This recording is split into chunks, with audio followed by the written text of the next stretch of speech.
जय बोलो देवादिदेव 1008 श्री भगवान महावीर स्वामी की जय जय जय। अहिंसा परमो धर्म की जय जय जय। परम पूज आचार्य गुरुवर श्री विद्यासागर जी महाराज की जय जय जय। परम पूज्य महामना राज प्रमासागर जी महाराज की जय जय जय। परम पूज्य सागर जी महाराज की जय जय जय। हमारा जो जीवन है उसमें नीति, आचार, धर्म और अध्यात्म चारों का बड़ा महत्वपूर्ण स्थान है। जो लोग अपने जीवन में इन चारों को स्थान देते हैं वे ही अपने लौकिक और लोकोत्तर जीवन को निहाल कर पाते हैं। सबसे पहली बात नीति की है। नीति से न्याय जुड़ा होता है। मनुष्य को चाहिए कि वह नीति न्याय पूर्वक जीवन जिए, अपने जीवन में किंचित भी अनीति न करे और अन्याय न करे, न होने दे।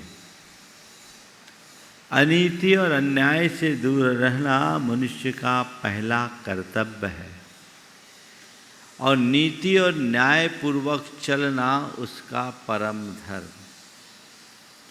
आज बात उसी न्याय शासन की आप सबके मध्य करने जा रहा हूँ।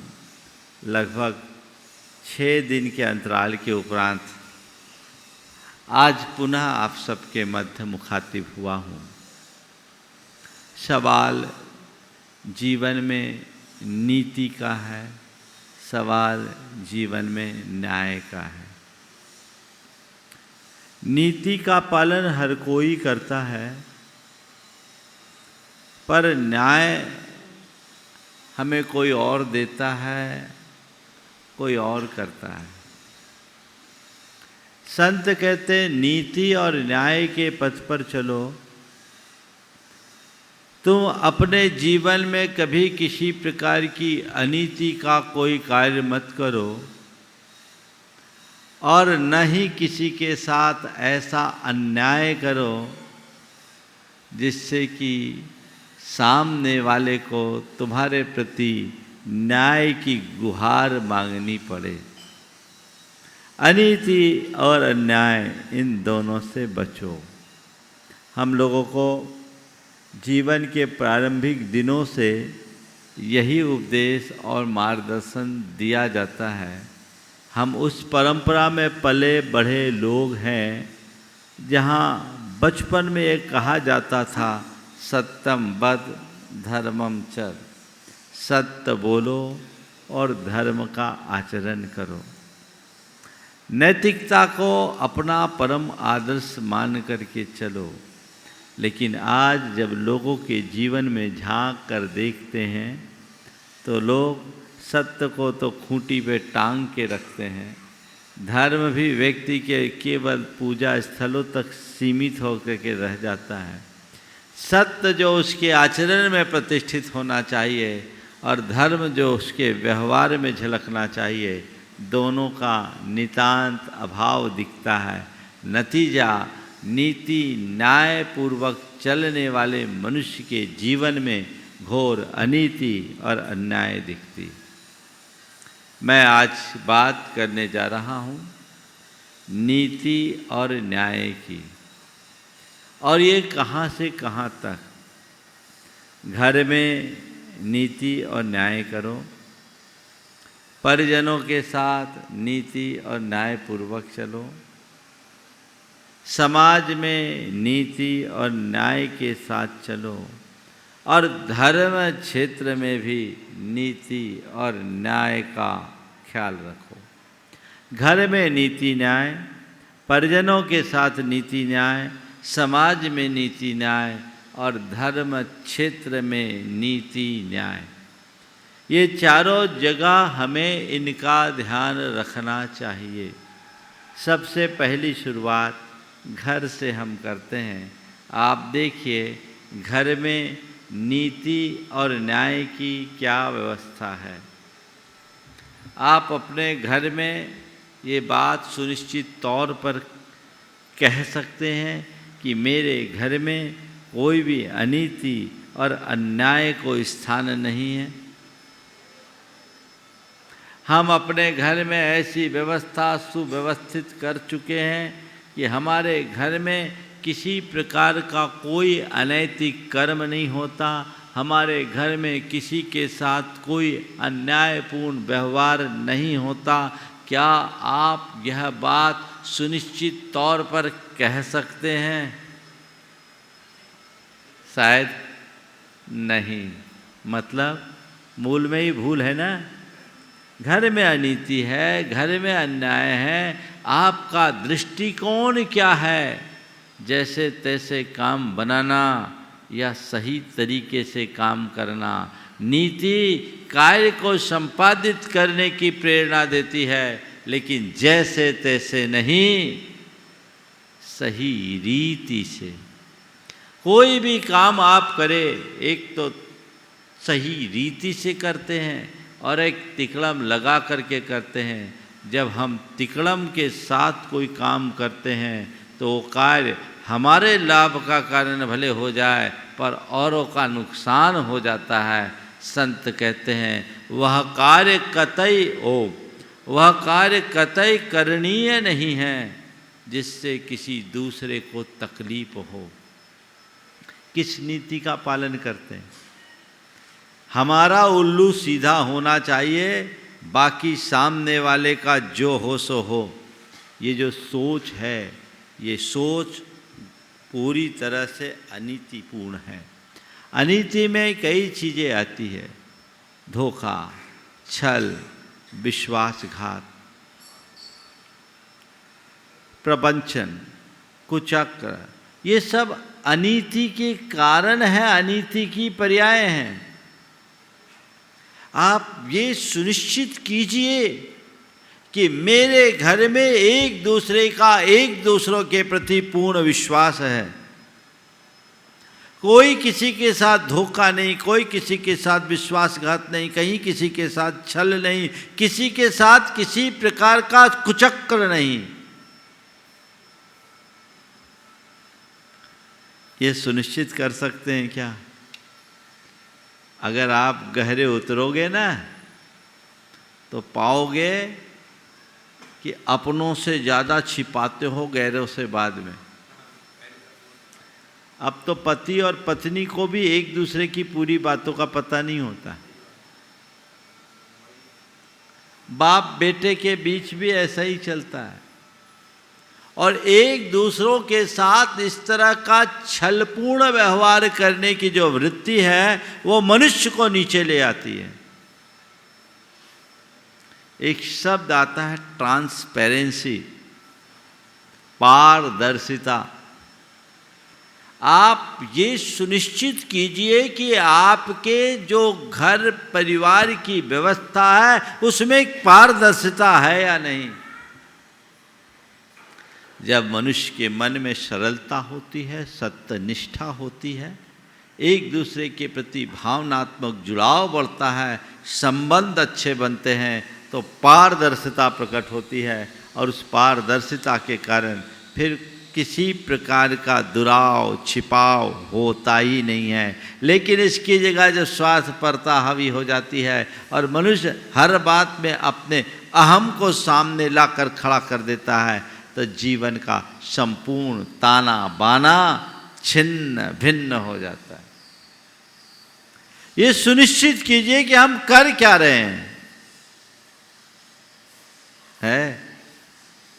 आजकल तो ऐसा भी देखने में मिला कि बच्चे अपने माँ बाप से भी अनैतिकता पूर्वक झूठा साइन करके, अंगूठा लगवा करके सब काम कर लेते हैं। अभी 1 सप्ताह 10 दिन पहले एक समाचार मेरे कानों में आया, एक बेटे ने अपनी माँ की सारी संपत्ति हड़प कर अपने ही माँ को घर से निकाल दिया।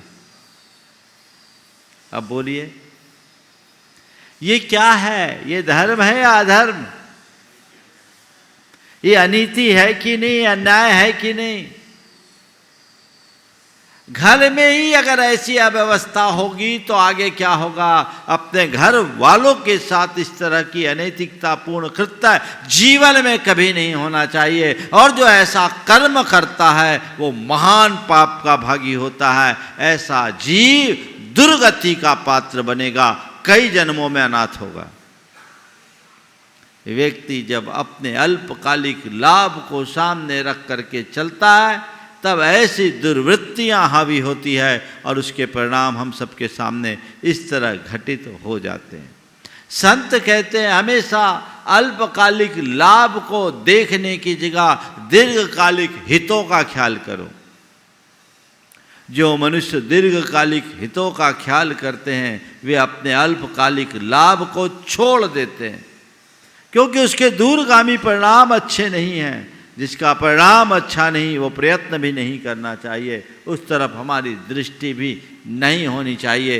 तो मेरे घर में नैतिकता है या नहीं ये मुझे देखना है।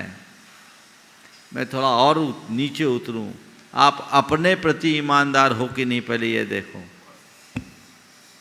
खुद के प्रति ईमानदार हो कि नहीं, परिवार के प्रति ईमानदार हो कि नहीं, समाज के प्रति ईमानदार हो कि नहीं, धर्म के प्रति ईमानदार हो कि नहीं। ये देखो, मनुष्य दूसरों के प्रति बेईमान हो ये बात की बात है, पर सबसे आश्चर्य की बात तो यह है कि आज हर मनुष्य अपने प्रति बेईमान बना हुआ है, खुद के प्रति ईमानदार नहीं है, अपने साथ धोखा कर रहा है, अपने आप को दिखा कुछ रहा है कुछ, आत्ममुग्धता में जी रहा है कि मैं कहलाने को तो धर्मी हूँ पर भीतर अधर्म पाल रहा हूँ। ऐसा करने वाला मनुष्य किसी गैर को नहीं अपने आप को धोखा दे रहा है, अपने आप के साथ अनीति कर रहा है, वो अपनी आत्मा का पतन कर रहा है। वो नीचे गिरने वाला, उसका उत्थान कतई नहीं हो सकता। अपने आप के प्रति ईमानदार बनोगे तो तुम्हारी घर की सारी व्यवस्थाएं ठीक बनी रहेगी। जिस व्यक्ति के सामने उसका धर्म होता है वो व्यक्ति कभी अनीति नहीं करता, और जिस व्यक्ति के सामने केवल पैसा होता है उसके जीवन में कभी कोई नीति नहीं होती। स्वार्थ से ऊपर उठो, आत्मवंचना से बचो, आत्ममुग्धता से बचो, आत्मज्ञान के साथ अपना जीवन जियो, तब हम अपने जीवन का वास्तविक कल्याण कर सकेंगे, उत्थान कर सकेंगे, अन्यथा सब गलत है। तो घर परिवार में ऐसी व्यवस्था हो जहाँ नीति हो, न्याय का शासन हो, जहाँ किसी को सताया न जाए, जहाँ किसी को परेशान न किया जाए, जहाँ किसी के साथ शोषण न हो। आजकल घर परिवार में डोमेस्टिक वायलेंस की चर्चा बहुत होती है कि नहीं होती? हाँ, होती है। कुछ तो होती है और कुछ आरोप लगा दिया जाता है। ये दोनों अनीति, होना भी गलत और झूठा आरोप लगाना भी गलत। लेकिन व्यक्ति अपने निहित स्वार्थ के कारण ऐसा करता है। जो लोग दूसरों के साथ इस तरह का अन्यायपूर्ण कृत्य करते हैं, दूसरों का शोषण और दमन करते हैं, वे महाधर्मी हैं। चाहे वे कितना भी पूजा पाठ करे, चाहे वे कितना भी दान पुण्य करे, चाहे वो कितना भी त्याग तप करे, चाहे वे कितना भी व्रत उपवास क्यों ना करे, वे पापी हैं, पापी। क्योंकि वो हिंसा कर रहे हैं, वे क्रूरता को अपना रहे हैं, वे अधर्म कर रहे हैं, वे अनीति के पथ पर चल रहे हैं। आप इस चीज को देखिए। और कोई तुम्हारे साथ नहीं करे और तुम उसको मिथ्या आरोप लगा रहे हो तो तुम कुचक्कर रच रहे हो, षड्यंत्र कर रहे हो, सामने वाले को के साथ अन्याय कर रहे हो। दोनों ओर से यदि इस तरह का कृत्य होता है तो घोर निंदनीय है। संत कहते तुम मनुष्य हो, तुम्हें मानवीय व्यवहार करना चाहिए, और मानवीय व्यवहार तभी होता है जब तुम्हारे भीतर मानवीय संवेदना होती है। सबसे बड़ी विडंबना यह है कि आज के इस बुद्धिवाद के दौर में मनुष्य की संवेदनाएं दिनों दिन क्षीण होते जा रही है, और जैसे जैसे मनुष्य की संवेदना क्षीण होती है, मनुष्य का जीवन क्रूर और निर्मम बन जाता है, उसका व्यवहार निर्दय और निष्ठुर हो जाता है, परिणाम अनीति और अन्याय पनपते हैं। आज ये बातें आम होते जा रही, आम होती जा रही। इस बात के प्रति मनुष्य को बहुत गहराई में उतर करके देखने की जरूरत, उसकी तरफ हमारी दृष्टि जागे, ताकि हम अपने जीवन का बेहतर प्रबंध कर सके। ये दृष्टि होनी चाहिए। कोई भी हो, घर परिवार का सदस्य हो या घर परिवार में काम करने वाले लोग हों, किसी का दमन नहीं, किसी का शोषण नहीं, किसी से अन्याय नहीं, किसी के प्रति अत्याचार नहीं। ये दृष्टिकोण तुम्हारा होना चाहिए। दूसरा है, परिजनों के प्रति अनीति और अन्याय न हो। देखो, आप घर से बाहर परिजन में तुम्हारे सारे रिश्ते नातेदार, तुम्हारे सगे संबंधी, तुम्हारे भाई बंधु सब आते हैं। इनके प्रति तुम्हारा क्या दृष्टिकोण है? अभी क्या दृष्टिकोण है? अच्छा है, तुम ये कह सकते हो कि मेरे सारे परिजनों से अच्छे संबंध है, मधुर संबंध है, मैं उनके लिए जान देता हूं, वे मेरे लिए मरते हैं। है ऐसा कोई जो ये कहे कि मेरे सबसे इतने मधुर संबंध है कि मैं उन पर जान छिड़कता हूं और वो मेरे लिए जान देने को तत्पर होते हैं? है ऐसे कोई? क्यों? हकीकत में देखो तो लोग अपनों के ही जान लेने के लिए उतारू हो जाते हैं। संबंध कटुतापूर्ण होते हैं। क्यों? क्योंकि एक दूसरे के साथ वहाँ भी स्वार्थ जुड़ा हुआ है, एक दूसरे का शोषण है, एक दूसरे का धन संपत्ति को हरने की वृत्ति है। यह प्रवृत्ति जिनके जीवन में बनी रहेगी, वे जीवन में कभी कामयाब नहीं हो सकेंगे, वे जीवन में कभी आगे नहीं बढ़ सकेंगे। ये आप सबको देखने की जरूरत है। कई तरह का कृत्य देखने में आता है, लोग इस तरह की प्रवृत्तियां कर लेते हैं और उसका परिणाम बहुत भयावह होता है। मैं एक ऐसे व्यक्ति को जानता हूँ जिसके पिता ने, देखो कैसा कृत्य होता है, वो व्यक्ति गोद गया। गोद जाने के बाद जिस घर में गया, उसने काफ़ी संपत्ति बढ़ाई। पिता ने खुद गोद दिया, अपने ही भाई को जो निसंतान था उसको गोद दिया। गोद के बाद वो अपने घर चला गया। फिर भी अपने भाइयों से, पिता से उसका बड़ा गहरा जुड़ाव था। उसके 3 भाई और थे जो पिता के साथ रहते थे।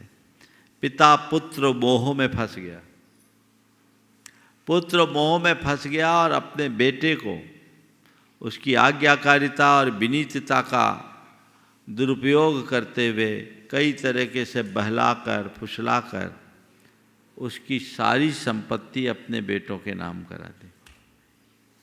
पिता के प्रति बेटे का बड़ा गहरा लगाव था, श्रद्धा थी। पिता ने जो बोला वह उसके लिए ब्रह्म वाक्य होता था। उसने सब चीज़ें पिता के कहे अनुसार किया।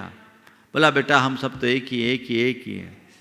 और जब बाद में जब सब कुछ पिता ने अपने मन का कर लिया तो बेटे को अंगूठा दिखा दिया। बोला तेरा क्या, ये तो इनका है, तेरा तो वहाँ है, तुझे तो मैंने गोद दे दिया। ये सुनते ही उसको इतना झटका लगा कि वो गहरे डिप्रेशन में आ गया। उसके मन में एक बात बैठ गई कि जिन्हें मैंने कभी अपने से अलग नहीं सोचा, जबकि मैं अलग था, मेरा गोदनामा हो चुका था, मैं अपनी संपत्ति का मालिक था, फिर भी मैंने जिन्हें कभी अलग नहीं सोचा, उन्होंने मेरे साथ ऐसा धोखा क्यों किया? वो सदमे से उबर नहीं पाया। आज 10 बरस हो गए, आज भी वो व्यक्ति इतने डीप डिप्रेशन में है कि पूरी तरह विक्षिप्त जैसा हो गया। और देखो इसका फल, ये तो डिप्रेशन में गया सो गया। कहावत है अन्याय का पैसा फलता नहीं। उस परिवार का भी डाउनफॉल हो गया। उसमें एक तो मर गया, एक की किडनी खराब है और व्यापार में भारी नुकसान। अब बोलो, अब क्या हो गया? अन्याय, परिजनों के साथ अन्याय की कहानी हम पढ़ते हैं महाभारत में। नतीजा भी हम सबके सामने है। जो अनीति करेगा, जो अन्याय करेगा, जो गलत रास्ते पर चलेगा, उसका पतन पक्के तौर पर होगा। और ऐसा आजकल तो आम हो गया है ना? ये कतई उचित नहीं है। इसके प्रति सतत सावधान होने की जरूरत है, आवश्यकता है। सजग हो करके जिए। जीवन में कभी ऐसी स्थिति उत्पन्न ही ना होने दें ताकि कभी किसी को कुछ कहने का अवसर प्राप्त हो। ये दृष्टि अपने अंदर होनी चाहिए। क्यों हम ऐसा करें? परिजनों के साथ न्याय होना चाहिए, अनीति नहीं। और एक सकारात्मक उदाहरण भी मेरे सामने आया। एक सकारात्मक उदाहरण सामने आया। एक पिता के 3 बेटे, एक विदेश में था, 2 देश में। जो बेटा विदेश में था वो 30 वर्षों से बाहर था। पिता की मृत्यु के बाद पिता की जो संपत्ति थी उसके हकदार तीनों थे। तीनों के तीनों पिता की संपत्ति के हकदार थे। तीनों भाइयों ने जब संपत्ति का विभाजन करना चाहा तो तीनों को बराबरी से देने का मन बनाया। बोले पिता की संपत्ति है, हम तीनों उसके हकदार हैं, तीनों बराबरी से ले। जो भाई विदेश में रहता था उसने कहा ये पिता की ही संपत्ति नहीं, इसमें आप सबका भी योगदान है। पिता की विरासत को बढ़ाने में आप लोगों का योगदान रहा है। मैं 30 वर्षों से बाहर रहा हूँ, मेरा इस परिवार के साम्राज्य को बढ़ाने में कोई योगदान नहीं। 30 वर्षों से मैं बाहर रहा हूँ, मेरा इस परिवार के साम्राज्य को बढ़ाने में कोई योगदान नहीं है। और जिसे बढ़ाने में मेरा योगदान नहीं, उसको लेने का भी मेरा अधिकार नहीं। भैया आप दोनों आधा आधा ले लो। मुझे मेरे पिता ने पढ़ा लिखा कर योग्य बना दिया, यही उनकी सबसे बड़ी देन है, मेरे लिए विरासत है। मैं उसको आगे बढ़ा रहा हूँ। और पिताजी के आशीर्वाद से, आप लोगों के सद्भाव से मैंने विदेश में बहुत कुछ कमाया है। जो है मैं उसको ही नहीं भोग पाऊंगा, इनके लिए क्या करूं? आप इसको जो करना है करें। वो बोलते नहीं तुम्हारा हक बनता है, तुम्हें लेना होगा। और वो बोलते नहीं मैं इसका हकदार नहीं, क्योंकि मेरा अपना कोई योगदान नहीं है। लेने से इनकार कर दिया। आप कहोगे बेवकूफ़ होगा, है ना? आजकल ऐसा कोई कार्य करे तो उसको लोग बेवकूफ़ ही कहेंगे। लेकिन जिनकी सोच सही होती है, जिनकी सोच बड़ी होती है, जो पैसे को ही प्रमुखता नहीं देते, उनके जीवन में ऐसा ही उदाहरण दिखता। दूसरा होता तो वो सोचता और कैसे ज़्यादा से ज़्यादा ऐंठा जा सके। तय करो मैं किसे प्रमुखता दे करके चलता हूं, धन को या धर्म को। नीति न्याय के साथ मुझे चलना है। अनीति और अन्यायपूर्ण कर्म मुझे करना ही नहीं। परिजनों के साथ इस बात का ध्यान रखो। हमारे यहाँ एक उक्ति है, पर द्रव्येषु लोष्टवत् दूसरों के धन को धन की तरह मत देखो, दूसरों के धन को मिट्टी के ढेले की तरह देखो। कैसे देखो? मिट्टी का ढेला जो हमारे किसी काम का नहीं, मेरा धन ही मेरा है। और जो दूसरों के धन पर लोलुप दृष्टि रखते हैं वे ही तरह तरह के हथकंडे अपनाते हैं। सदैव इन बातों को ध्यान में रखो और इनसे अपने आप को बचा करके चलो। प्रसंग में मैं कहूँगा 4 बातों से हमेशा बचना। पर निंदा, पर चिंता, पर नारी और पर धन। कभी विस्तार से चर्चा करूंगा। पर निंदा से बचो, पर चिंता से बचो, पर नारी से दूर रहो और पर धन से दूर रहो।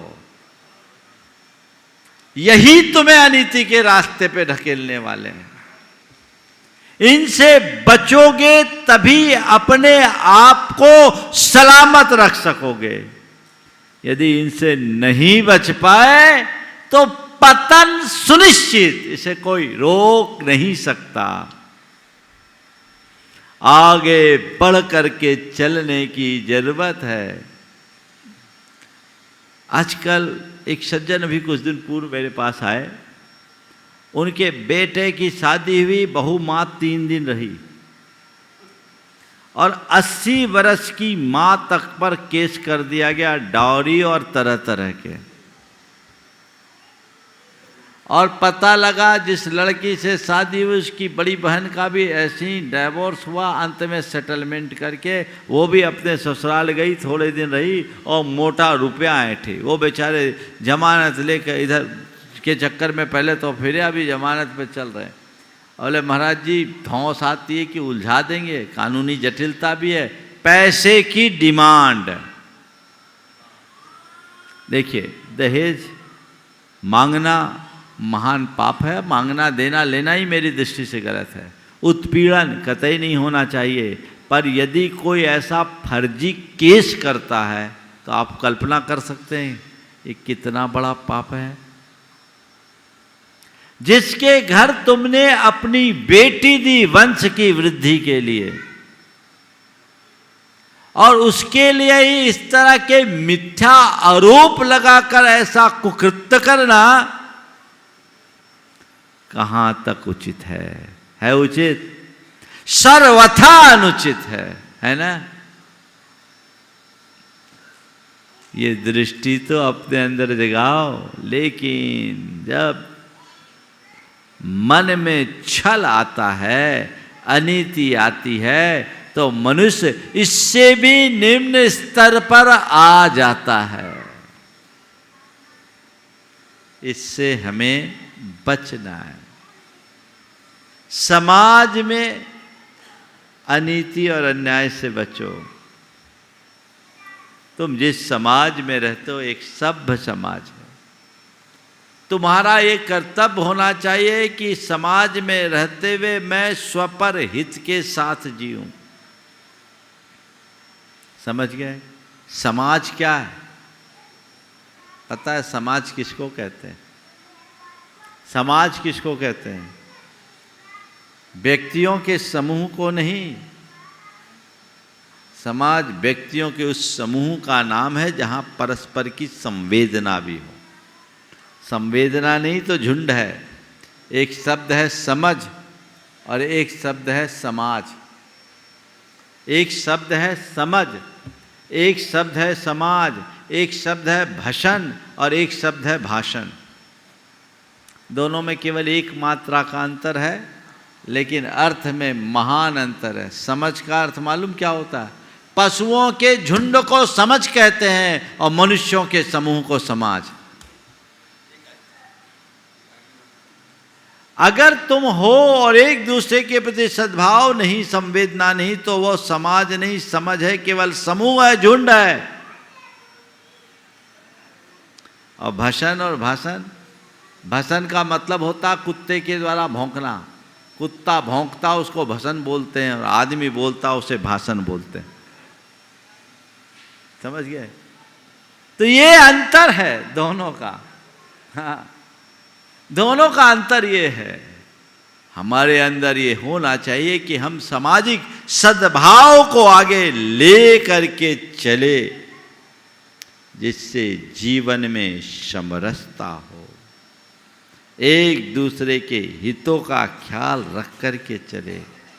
आजकल लोग समाज में भी अपने लोगों के मध्य घोर अनैतिक कर्म करते हैं, एक दूसरे को चूना लगाने में कसर नहीं छोड़ते है ना, चूना लगा देते हैं। तो फिर लोगों का एक दूसरे से विश्वास भी उठ जाता है। जब लोग विश्वासघात के शिकार होंगे, सुनिश्चित तौर पर विश्वास उठेगा। इससे अपने आप को बचा करके चलना है। मुझे किसी के साथ अन्याय नहीं करना, अनैतिकता का कार्य नहीं करना, ये प्रतिबद्धता मन में होनी चाहिए।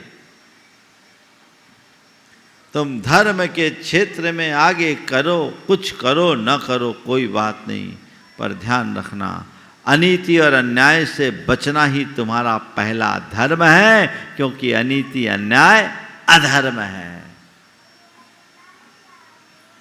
इससे बचते हुए आगे चलना। और चौथी बात, धर्म क्षेत्र में नीति होनी चाहिए, धर्म क्षेत्र में न्याय। आजकल तो लोग धर्म क्षेत्र में भी अनीति और अन्याय अपना लेते हैं। धर्म के आसन में बैठे और अनैतिकता की बात कर रहे हैं, धर्म के आसन में बैठकर अन्याय का काम कर रहे हैं। जब व्यक्ति के धर्म का मूल लक्ष्य ओझल हो जाता है और उसका उद्देश्य केवल विस्तारवाद बन जाता है, तो अनेक प्रकार की अन्याय और अनीति के कर्म आने लगते हैं। आप देखो, धर्म करते हो तो अनीति करते हो कि नहीं करते? समझ गए? हाँ, आप ईमानदारी से बोलना, मंदिर में जब गुल्लक में रुपया डालने को होते हो, तुम्हारे जेब में एक नया नोट और एक पुराना नोट हो, किसे डालते हो? बोलो, किसे डालते हो? हाँ, अगर निकल जाए दोनों तो नया को अंदर डालोगे, पुराने को करोगे ना। हाँ हाँ, भगवान के दरबार में सब चल जाएगा। एक पिता ने अपने बेटे से कहा, जा आज मंगलवार है, हनुमान जी के मंदिर में तो एक सिक्का डालिया। तो बेटा बोला, हाँ फ्री में नहीं डालूंगा। बोले ले, एक तेरे को दिया, एक तेरे को दिया, ठीक है। अब वो बेटा थोड़ा शरारती था, सिक्का लेकर चला, एक सिक्का जेब में रखा, एक सिक्का उछालता हुआ चल रहा था। एक सिक्का जेब में रखा, एक सिक्का उछालता उछालता चल रहा था। अचानक सिक्का उछल करके पास की एक नाली में गिर गया, गटर में। सिक्का उछल करके पास की नाली में गिर गया। उसने कहा, ठीक, हनुमान जी का सिक्का नाली में गया, मेरा सिक्का बच गया। अब बोलो, ये हाल है तुम्हारे, है ना? ये अनीति है कि नहीं? ये पाप है कि नहीं? इस तरह के और जघन्यतम पाप भी आप कर बैठते हो।